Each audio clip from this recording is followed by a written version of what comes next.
Want a holiday dessert that looks stunning, tastes indulgent, and is secretly whole food plant-based? These pretty little pecan pies are sweetened mostly with dates, and though they may be single serving size, they deliver full holiday flavor. They're the perfect little finish to a big festive feast.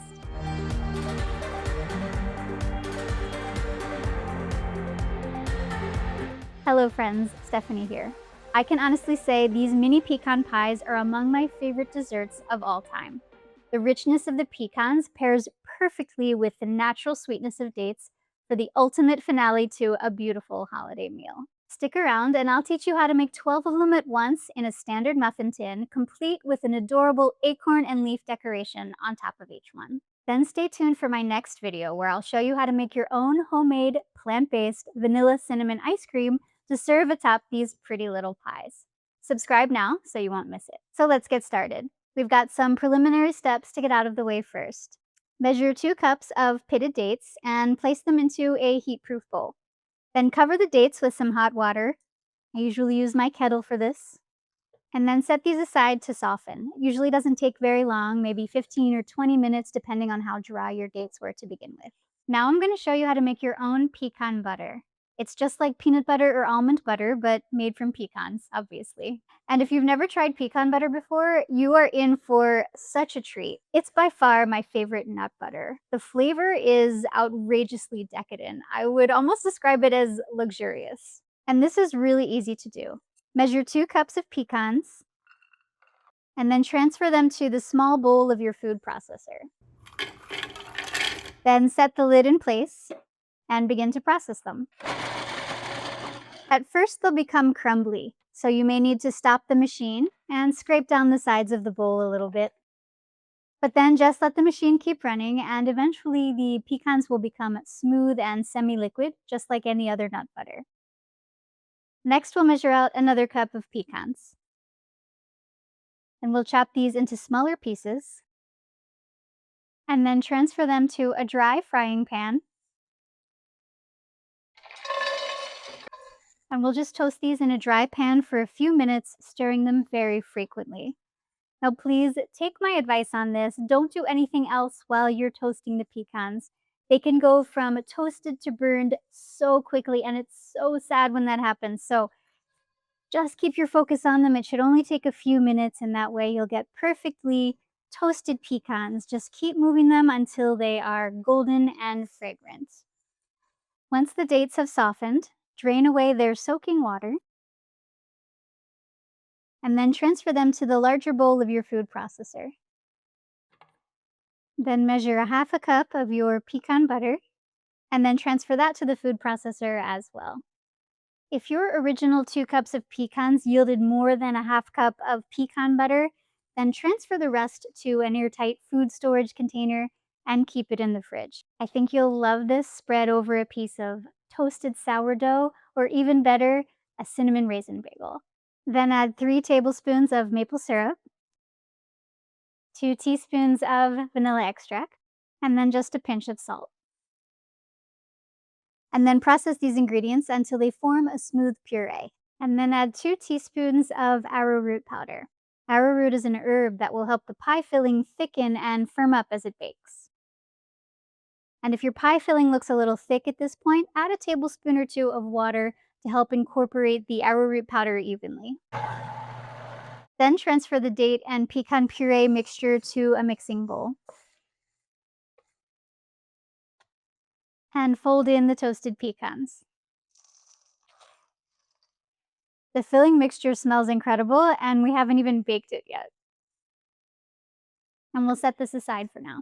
Now let's make the pie crusts. In a large mixing bowl, combine a cup of all-purpose flour, a half cup of whole wheat flour, a half cup of oat flour, and a half cup of hazelnut flour.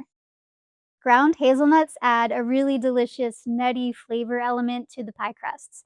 But if you can't find this or don't want to buy it, you could absolutely substitute almond flour in its place. Then add a quarter cup of date sugar. Sometimes it's called date powder, but it's the same.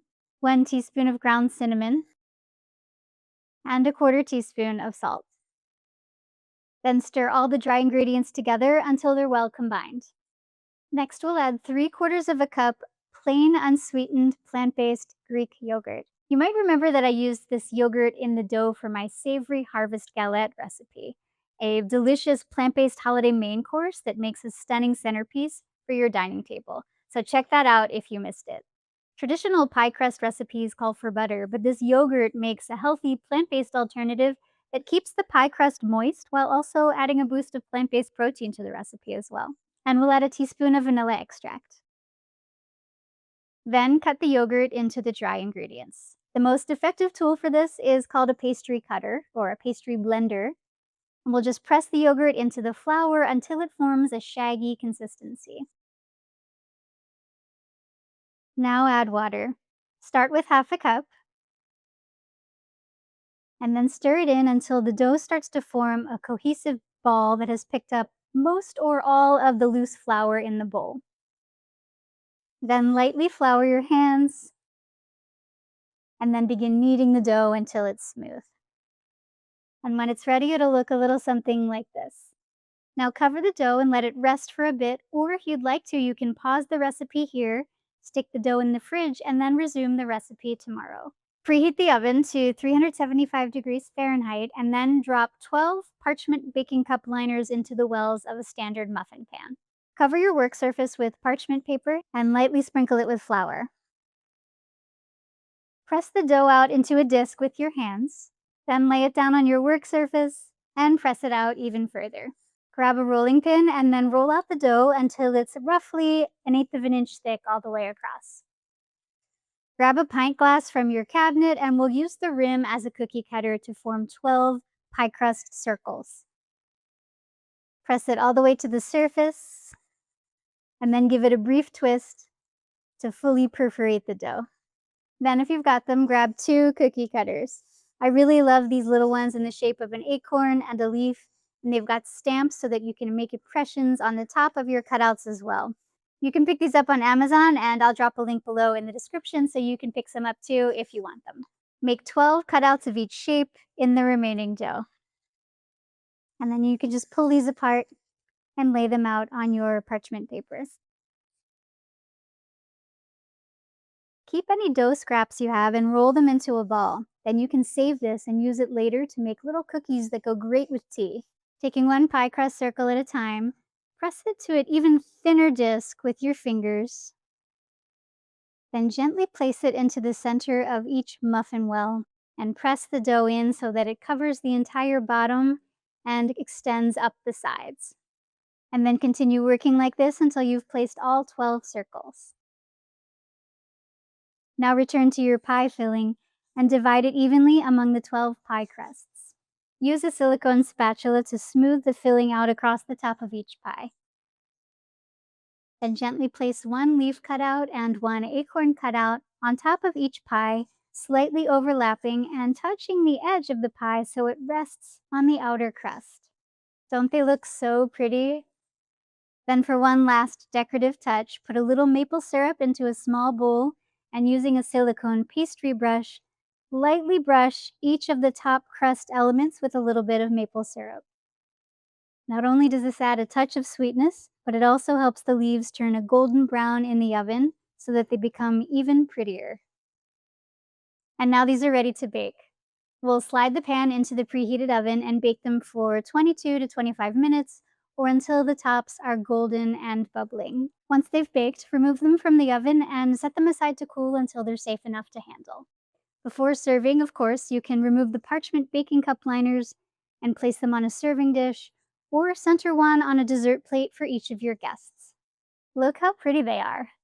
Truly perfect miniature pies that will delight your friends and family. And to take this dessert right over the top, you can add a scoop of homemade plant-based vanilla cinnamon ice cream, which is the topic of my next video. So be sure you're subscribed to the channel so you won't miss that. Okay, let's taste one of these.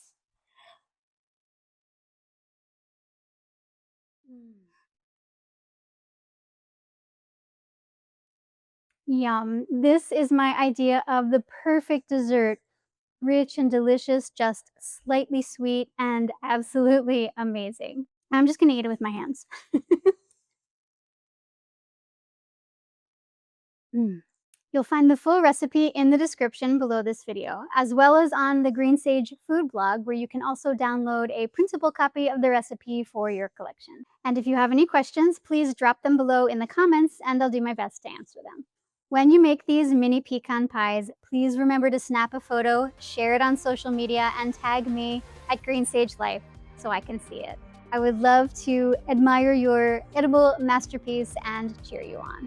Thank you so much for baking with me today. Again, I'm Stephanie of Green Sage, wishing you good health and delicious food and very happy holidays. I'll see you again in the next video.